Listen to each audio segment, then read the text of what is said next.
I'm Annelise. And I'm Gray. And this is Gray Cap Knits. So it's been a couple of weeks since we made our first video, and we thought it was time to put something else out there.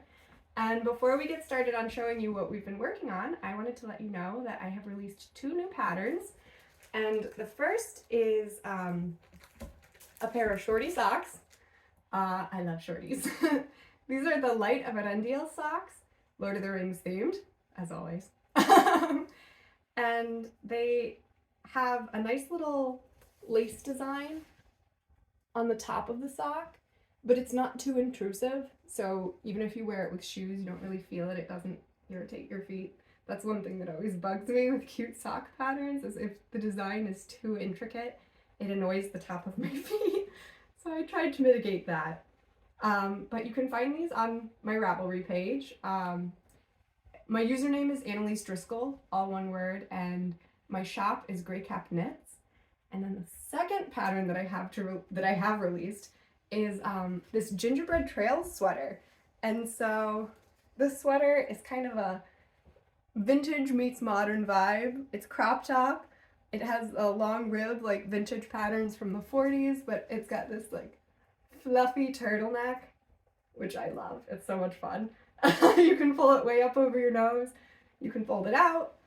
You can fold it in. I like to fold it in because I think it's just like a little snuggier. And, all of the cables, let me see if you can see these here. So like the center panel, these twisted ribs and braids, the sleeve, they're all written using both charts and written out instructions. So people who are comfortable with charts have the chart option. People who need the written instructions also have that available to them. It's also the first sweater pattern that I've made that's size inclusive, because I'm getting a lot more comfortable with grading now, and I felt confident doing it, and I want people to be able to try out my patterns, and a couple of people have expressed an interest in more size inclusive patterns.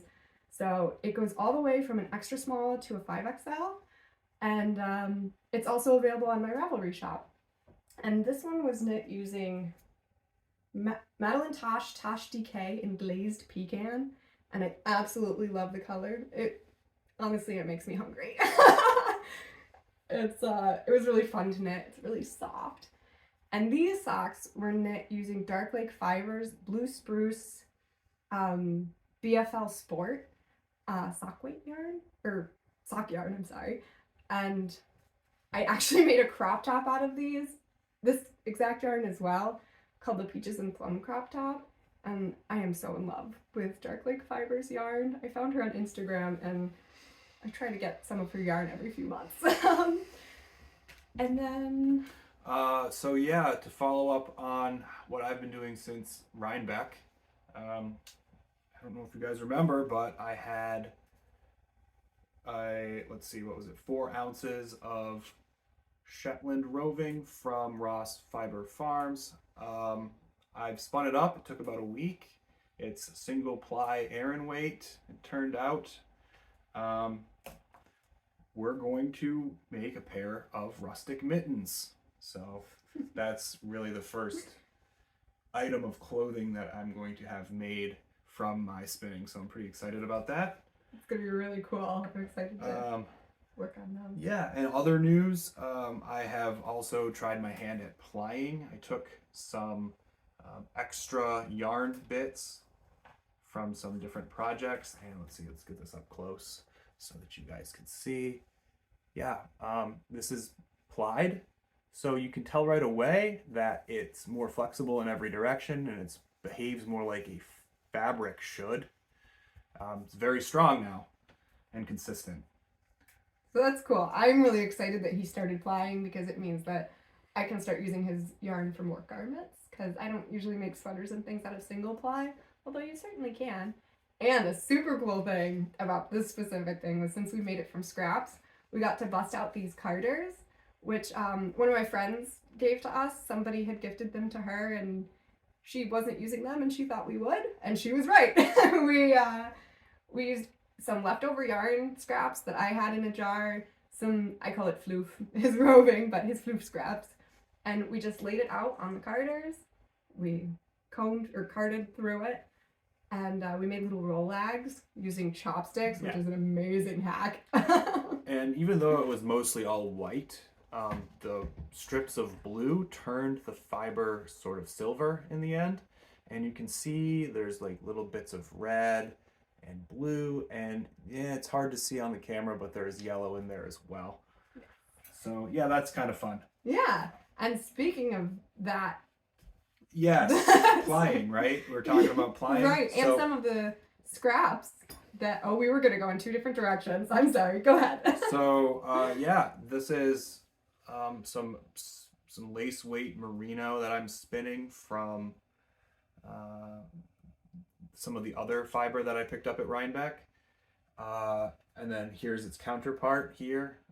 Right, I've got a top whorl and a bottom whorl spindle, and I'm spinning lace weight. I'm going to apply these together, and it's going to be awesome. I'm blanking on the name of the company that they came from right now, but I will put it down below with a link to their website. And then where I was going to go with the scraps was that a lot of the blue scraps from this came from Christmas present projects. And it's all right because my Christmas present recipients already know because I had to measure them. But one of the big things I've been working on as the holiday season approaches is an Aran sweater for my dad. He picked the color. Now he has beautiful blue eyes and snowy white hair, so Gray thinks he's going to look like a Nordic elf in this. He already does. We've already looked. So we think this blue color is going to look fabulous on him. But so it's the Driscoll Clan Aran pattern. And the reason he specifically wanted this sweater is because when I was a new knitter, well, not new, but new to like more intense patterns, I was studying abroad in Paris, and the one big crafty project that I brought with me, because obviously you only have so much room to pack, was this pattern. And it was the first time I was knitting a garment. I was really unfamiliar with gauge and like fitting and modifying patterns to make sure that they come out right in the end. I knew nothing about blocking. This was like over 10 years ago now, or about 10 years ago. So I knit the whole sweater, I finished it. It was ready for Christmas when my parents were able to come over to France and visit. And it was way too small for my dad. It like barely fit over his head. The seam split when he tried to put it on. And so, I mean, I learned a lot from it, but my mom ended up taking the sweater. My grandmother, who taught me how to knit, redid the seams. And my mom's been wearing it for the past 10 years. And my poor dad never got his Irish sweater with the Driscoll pattern. And so now that I'm way more confident with all of that stuff seems second nature to me, I'm finally knitting one for him in the correct size, in a color that he'll like, and he and my mom can be twins on Christmas, which will be fun for them, I think. And then... yeah, I don't really know what else I wanted to talk about other than if on my mitten project, if I run out of fiber, I have another little bit of North Ronaldsay that I had done a bit earlier, and that's pretty close to the same color, and we're just going to do the cuffs with this because it's softer and a little bit cleaner.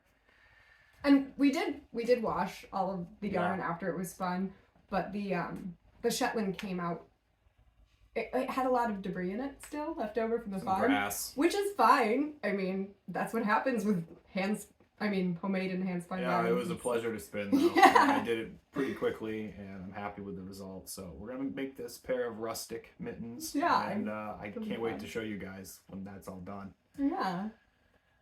And then I guess to wrap up this chaotic video, just let us know, are you making anything special for the holidays? Is there a project that you have in your queue that you're like desperate to work on? If you're a hand spinner, what's your most recent project? Yeah, and if you like what we're talking about, please be sure to hit the like and subscribe button.